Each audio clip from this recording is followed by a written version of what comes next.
نحمده ونصلي على رسوله الكريم أما بعد فأعوذ بالله من الشيطان الرجيم بسم الله الرحمن الرحيم رب اشرح لي صدري ويسر لي أمري واحلل عقدة من لساني يفقه قولي وهو الذي يرسل الرياح بشرا من بين يد رحمته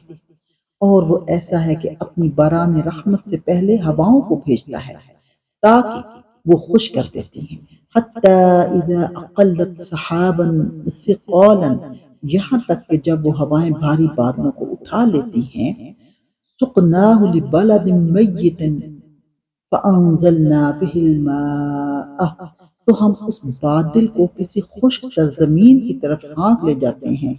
پھر اس بادل سے پانی برساتے ہیں به الماء فاخرجنا به من كل الثمرات پھر اس بادل سے پانی برساتے ہیں پھر اس پانی سے ہر قسم کے پھل نکالتے ہیں كذلك نخرج الموتى لعلكم تذكرون یوں ہی ہم مردوں کو نکال کھڑا کریں گے تاکہ تم سمجھو عزیز ساتھیو بھاری بادل سے مراد پانی سے بھرے ہوئے بادل ہیں ہر قسم کے پھل جو رنگوں میں ذائقوں میں خوشبوؤں میں اور ہر شکل و صورت میں ایک دوسرے سے مختلف ہوتے ہیں ان کا ذکر ہوا ہے جس طرح ہم پانی کے ذریعے مردہ زمین کو رویدگی پیدا کر دیتے ہیں یہ اللہ سبحانہ و تعالیٰ فرما رہے ہیں کہ جو مردہ زمین ہوتی ہے پانی بھیج کر اس کو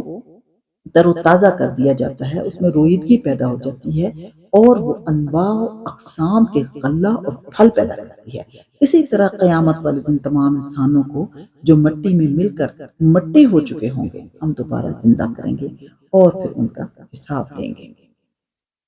آیت مبارکہ میں قیامت کی ضرورت اور مر کر جینے کا جو ثبوت ہے اس کو بیان کیا اللہ سبحانہ وتعالیٰ نے والبلد الطیب یخرج نباتہ باذن ربہ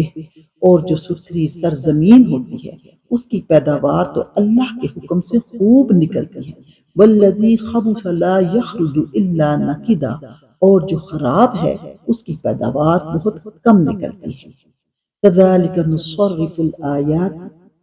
لقوم یشکرون اس طرح ہم دلائل کو طرح طرح سے بیان کرتے ہیں ان لوگوں کے لیے جو شکر ادا کرتے ہیں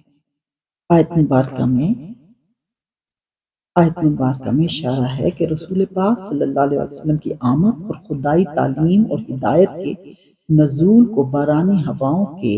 چلنے اور ابر رحمت کے چھا جانے اور امرت بھری بوندوں کے برسنے سے تشبیہ دی گئی ہے پھر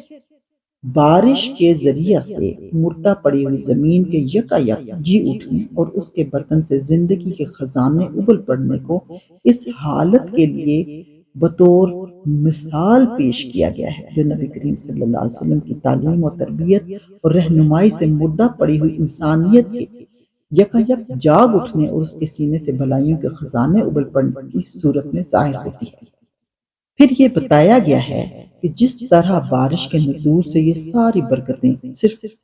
اسی زمین کو حاصل ہوتی ہیں جو حقیقت میں زرخیز ہوتی ہے اور صرف پانی نہ ملنے کی وجہ سے جس کی صلاحیتیں دبی رہتی ہیں اسی طرح رسالت کی ان برکتوں سے بھی صرف وہی انسان فائدہ اٹھاتے ہیں جو حقیقت میں صالح ہوتے ہیں نیک ہوتے ہیں اللہ کے فرما بردار ہوتے ہیں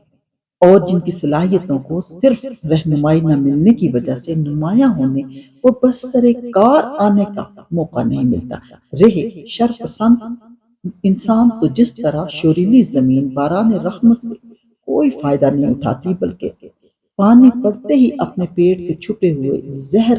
کو کانٹوں اور جھاڑیوں کی صورت میں اگل دیتی ہے اسی طرح رسالت کے ظہور سے انہیں بھی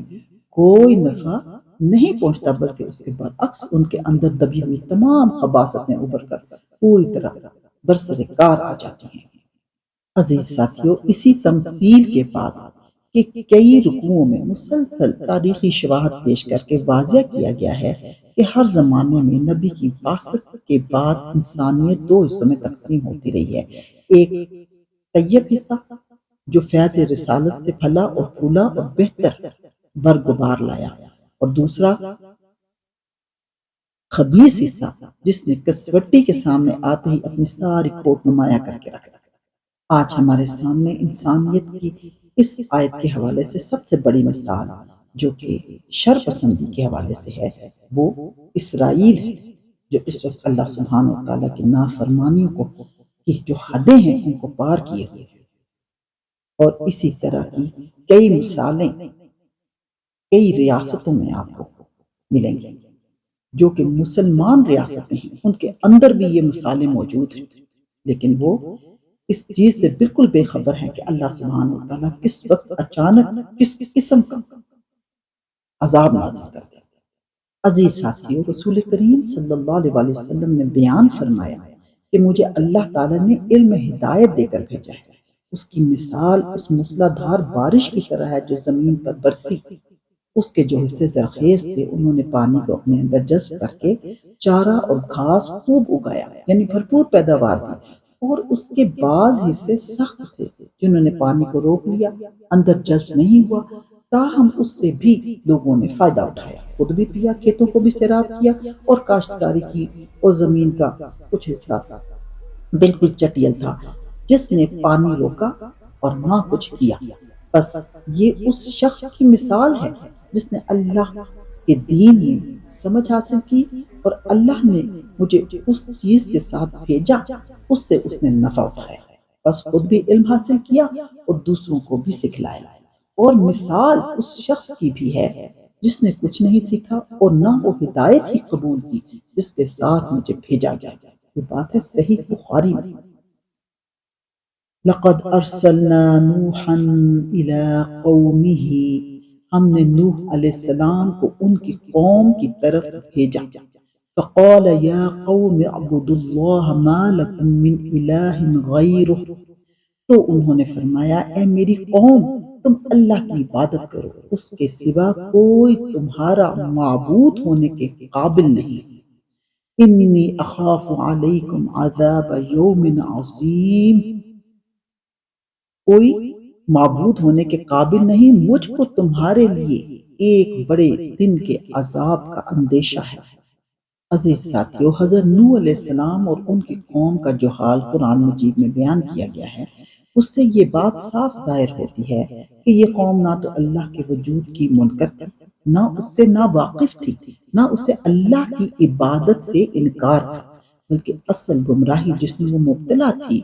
مبتلا ہو چکی تھی شرک کی گمراہی تھی، یعنی اس نے اللہ کے ساتھ دوسری ہستیوں کو خدائی میں شریک اور عبادت کے استحقاق میں حصہ دار قرار دے لیا تھا۔ پھر اس بنیادی گمراہی سے بے شمار خرابیاں اس قوم میں رونما ہو گئیں جو خود ساختہ معبود خدائی میں شریک ٹھہرا لیے گئے تھے۔ ان کی نمائندگی کرنے کے لیے قوم میں ایک خاص طبقہ پیدا ہو گیا جو تمام مذہبی، سیاسی، معاشی اقتدار کا مالک بن بیٹھا، اور اس نے انسانوں میں اونچ اور نیچ کی تقسیم پیدا کر دی، اجتماعی زندگی کو ظلم و فساد سے بھر دیا اور اخلاقی فسق و فجور سے انسانیت کی جڑیں کھوکھلی کر دی۔ حضرت نوح علیہ السلام نے اس حالت کو بدلنے کے لیے ایک زمانہ دراز تک انتہائی صبر اور حکمت کے ساتھ کوشش کی، مگر عامت الناس کو ان لوگوں نے اپنے مکر کے جال میں ایسا پھانس رکھا تھا کہ اصلاح کی کوئی تدبیر کارگر نہ ہو۔ آخرکار حضرت نوح علیہ السلام نے خدا سے دعا کی کہ ان کافروں میں سے ایک کو بھی زمین پر زندہ نہ چھوڑ، کیونکہ اگر تو نے ان میں سے کسی کو بھی چھوڑ دیا تو یہ تیرے بندوں کو گمراہ کریں گے اور ان کی نسل سے جو بھی پیدا ہوگا بدکار ہوگا۔ قال الملأ من قومه، ان کی قوم کے بڑے لوگوں نے کہا انا لنراک فی ضلال مبین، کہا ہم تم کو صریح غلطی میں دیکھتے ہیں۔ عزیز ساتھیو، شرک اس طرح انسانی عقل کو معوف کر دیتا ہے کہ انسان کو ہدایت گمراہی ہدایت نظر آتی ہے۔ چنانچہ قوم نوح کی بھی یہی قلبی ماہیت ہوتی، ان کو حضرت نوح علیہ السلام جو اللہ کی توحید کی طرف اپنی قوم کو دعوت دے رہے تھے، نعوذ باللہ گمراہ نظر آتے۔ اس وقت کے جو ان کے بڑے تھے، بڑے بڑے عہدوں پر لوگ تھے، بڑے سردار تھے جو اس طرح کی بات ان کو بول دیتے تھے کہ تم صریح گمراہی میں ہو۔ وہ پیغمبر تھے، وہ اللہ کا پیغام ان کو بتاتے تھے، نیکی کے راستے پر ان کو لانا چاہتے تھے، اللہ کے غضب سے وہ اپنی قوم کو بچانا چاہتے تھے، لیکن اس وقت بارسوخ لوگ کیا کہتے تھے ان کو؟ تم کھلی گمراہی میں، یعنی وہ ان سے، ان کی نیکی کی باتوں سے بیزار تھے۔ اور آج کے ہمارے موجودہ حالات کا آپ جائزہ لیں تو اس میں آپ کو پتہ چلے گا کہ یہ ہمارے بڑے اس وقت کون ہیں؟ یہ ہمارے بڑے حکمران ہیں، ہمارے وزراء ہیں، ہمارے جج ہیں، جو غلط فیصلے کریں گے، جو کہ خصوصیت سے اللہ تعالیٰ کی نافرمانی کے ہوں گے، تو نتیجے میں اس کی سزا پھر پوری قوم بھگتے گی۔ اللہ سبحانہ و تعالیٰ سے دعا کرنی چاہیے کہ اللہ سبحانہ و تعالیٰ خصوصیت سے امت مسلمہ پر اپنا رحم کرے، جو ان میں بگاڑ ہے، جو ان میں خرابی ہے، جو قرآن سے دور ہو چکی ہے امت مسلمہ، اللہ سبحانہ و تعالیٰ اس قرآن کے جو احکامات ہیں اس پر عمل کی توفیق عطا فرمائے۔ ورنہ ایسا تو کچھ بھی نہیں ہے کہ اللہ سبحانہ و تعالیٰ نے عذاب صرف کافروں کے لیے رکھا ہوا ہے، ہرگز نہیں۔ اللہ تعالیٰ نے سزا اور تکلیف اور اذیت مسلمانوں کے لیے بھی رکھی ہے، جو منافق ہو جائیں، جو اللہ کے فرمان، اس کی دعوت، اس کے احکامات کو جھٹلا